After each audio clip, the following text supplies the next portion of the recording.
Marriage is not only a sacrament, but also a civil contract. An agreement or contract to marry is valid subject to fulfillment of certain conditions as per the respective personal laws. Therefore, an agreement or contract in restraint of marriage is opposed to public policy and is void. According to Section 26, every agreement in restraint of marriage of any person other than a minor is void.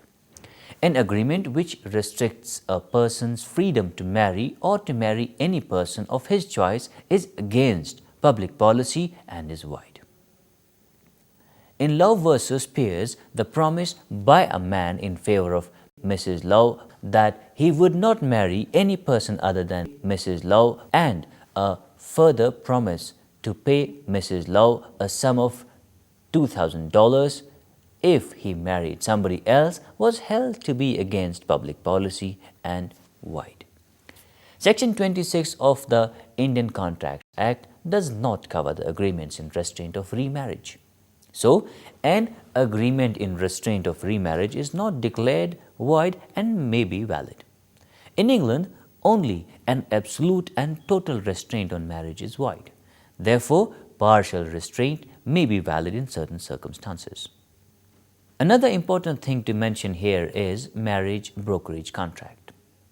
A marriage brokerage contract is one in which promise is made to pay certain sum of money in consideration of procuring a marriage. Marriage brokerage contracts, which are quite obvious in the society, are opposed to the public policy and are void. If the marriage is performed as a consequence of such contract, the validity of marriage will not be affected. Only the agreement promising money in lien of marriage is void. The amount paid under the agreement cannot be recovered, but the courts allow the claims in certain cases. In Surya Narayana Murthy versus Krishna Murthy, it was held that if pecuniary gain is made as the consideration of marriage, it is bound to be condemned as reprehensive to all sense of decent morals. Thus, contract was held void and the claim was denied.